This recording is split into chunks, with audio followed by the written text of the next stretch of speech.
I wasn't his first choice, I was his comfort, and it took losing him to realize I deserved more. He was loud in a way that made people turn their heads before he even spoke, laughing easily, filling spaces like he belonged everywhere all at once. I was quieter, not invisible, just softer. The kind of girl who noticed details, who listened more than she spoke, who stayed in the background while others took the spotlight. On campus, everyone knew him, his name, his smile, his energy, and I knew him too, just not in the way people assumed. I knew him after midnight. That was when my phone would light up with his name, and my heart would beat a little faster because somehow being chosen at night felt better than not being chosen at all. During the day, he belonged to everyone, friends, parties, noise, laughter, pictures, stories I pretended not to watch. At night, he belonged to me, or at least that's what I told myself. He talked to me when the music stopped, when the crowd disappeared, when the world was quiet enough for honesty to slip out. He told me his fears, his stress, how lonely he felt even when surrounded by people, and I listened, believing that understanding him meant loving him the right way. He never took me to parties, never held my hand where others could see, never called me his girlfriend, but he remembered small things about me. My favorite coffee, the way I overthink, the way I apologize when I don't need to. So I convinced myself that quiet love was deeper, that patience was proof, that love didn't need to be loud to be real. When people asked what we were, he laughed it off and I smiled too, because smiling hurt less than explaining a story that only existed in the dark. I waited for his replies, waited for his calls, waited for weekends to pass so nights could come again. I told myself I was being understanding when really I was being invisible. Then, one night, I saw him at a party laughing, holding a drink, leaning close to a girl whose hand rested on his arm like it belonged there.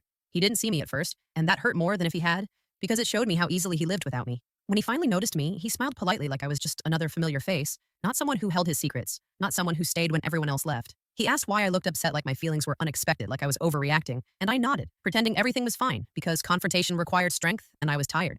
That night, I went home alone, staring at my phone, waiting for a message that never came, and for the first time, the silence answered me honestly. I started questioning everything: why I stayed, why I waited, why I accepted being someone's option while treating him like my priority.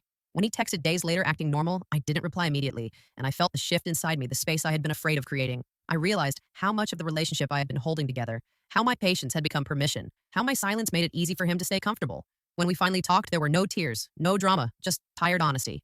He said he cared about me but didn't know what he wanted, and I realized then that not knowing is still an answer. I told him I couldn't keep being the place he returned to when the noise faded, and saying it out loud felt like releasing something heavy I had been carrying alone. Walking away hurt, but staying hurt more. Healing wasn't loud, it was quiet nights where I didn't wait for my phone to light up. Mornings that felt lighter, friendships I had neglected, parts of myself I slowly found again. I learned that missing someone doesn't mean they were right for you, it just means they were familiar. I stopped romanticizing, almost love, stopped calling, waiting depth, stopped confusing being needed with being chosen. I realized love should feel safe, clear, mutual, not like something you have to earn by shrinking yourself. Now I don't wait for midnight texts or confuse silence with peace. I know what I deserve, and I know this for sure. I was never asking for too much. I was just asking the wrong person. Have you ever been someone's comfort but not their choice? Comment yes if this story felt personal.